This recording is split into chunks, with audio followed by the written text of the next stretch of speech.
Hey, rise and shine, everyone. Welcome to Sunrise. We appreciate you tuning in this morning. Jason Hackett and Lauren Lemanchek here with you. And if you're stepping outside this morning, maybe a good idea to have an umbrella handy just in case, right, Lauren? Yes, and a jacket too, John. I mean, you have the jacket and the umbrella on. Right. It's very fall-like. It is a very fall-like morning. A little sprinkles, a little chill in the air, very comfortable. But I know a lot of kids, well, I think all kids have one more day of school. At least ours have one more day here. So again, grab an umbrella. It's not raining hard, but some sprinkles this morning to get you to the bus stop and to work. 51 degrees, got an east wind at 10. So we actually warmed up since I got here. Came out here in the backyard, it's 48. Now it's 51, and that's because of the cloud cover. A lot of times when it rains, obviously, you can bounce your temperature or warm it up, and you can actually see that here. Temperature's warming as we move the clouds in. Still cooler in Bemidji. In fact, Bemidji, you're in the 20s. So a little bit of light rain working through now. It looks overdone because we haven't even had enough rain to make the ground damp.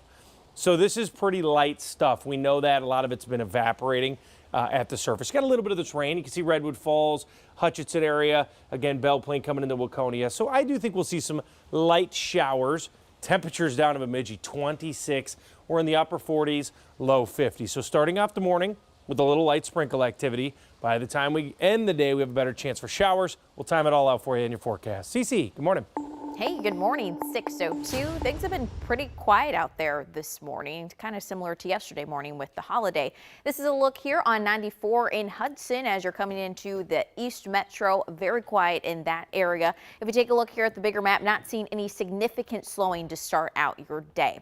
So this hour, I do want to touch again on the Highway 7 closure that's starting up tomorrow night. There's also some work happening in St. Paul on Highway 5 and over in Maple Grove on 94. So if you take any of those stretches, stick around because I'll have some work for you.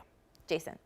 All right, CC, we'll talk to you soon. Thank you very much. We are live in Washington, D.C. right now as the government shutdown heads into day 14. And in just hours, the deadlocked Senate gets back to work for the first time since last week. This morning, a grim statement, though, from House Speaker Mike Johnson claiming the shutdown could be one of the longest ever. We're already seeing impacts at airports around the country, and the timing couldn't be worse for us here in the Twin Cities. Audrey Russo's live at MSP on the eve of MEA travel. People are going to be heading out of town, Audrey.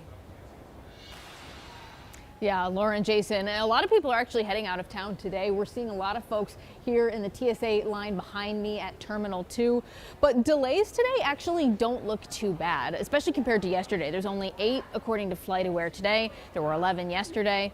That's faring a lot better than other airports around the country, but other airports around the country don't have a weekend quite like MEA. Now, according to airport officials, about 50,000 people are expected to make their way through MSP tomorrow, and then 52,000 are expected on Thursday. Now, fortunately, MSP says many of their TSA and air traffic control workers are still showing up for their shifts despite not being paid.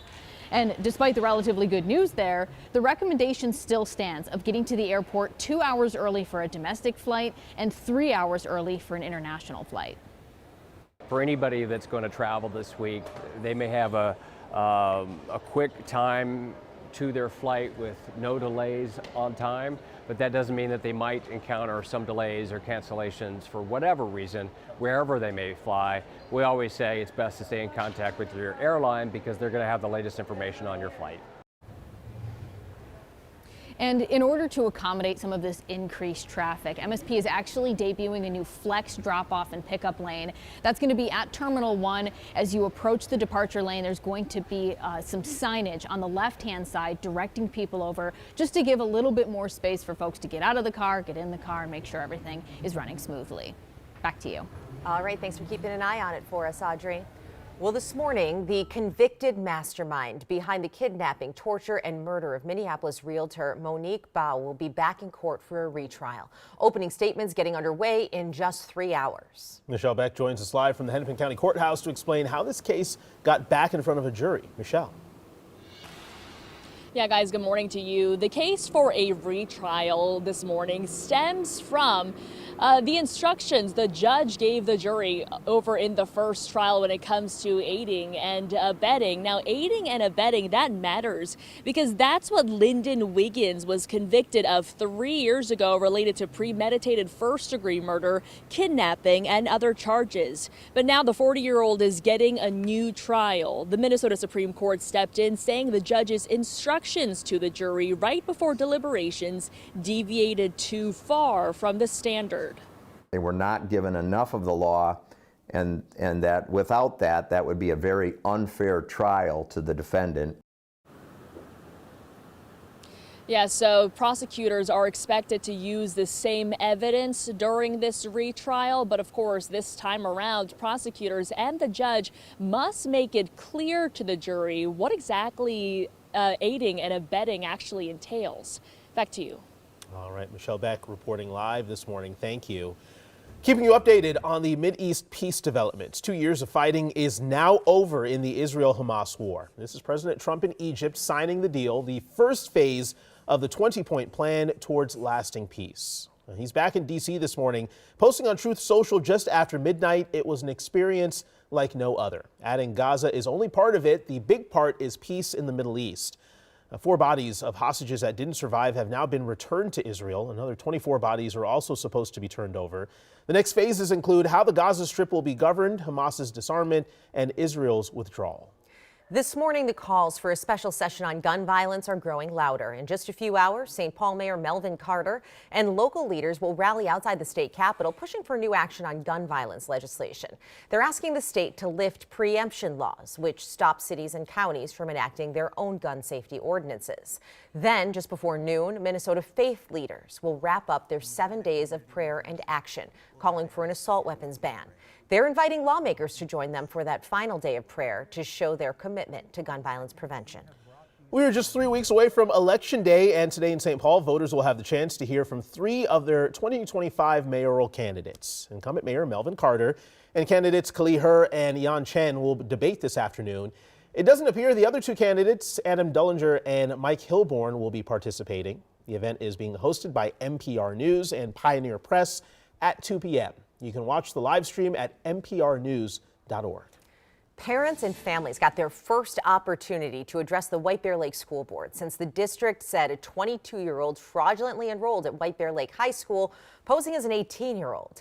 Last night's meeting began with board member Daniel Scar making a motion to publicly address the district's actions over the past 2 weeks, including mitigation efforts concerning student safety and the enrollment process. But no other members voted in favor of his request. So the only mention of this case came during public comments. Parents questioning how it happened. How did you do your due diligence when this guy was able to prey on your students? The superintendent responded, saying the district has carefully reviewed its enrollment procedures. The district declined our request for an interview. Now, Kelvin Lubke is accused in court documents of sexually assaulting teens while he was enrolled at the school, but he has not been officially charged in the case. A big blow this morning to Minneapolis. The downtown council says it will no longer produce 2 of the city's most beloved traditions, Holidazzle and the Aquatennial. The council says this decision is due to inconsistent funding and its own shifting priorities. In recent years, the Downtown Council has both produced and promoted the 2 long-running events. The council is looking to hand it off to someone else so it can focus on downtown safety and other priorities. Coming up at 6:45, we're going to share more on what this means for the future of these events. Time now.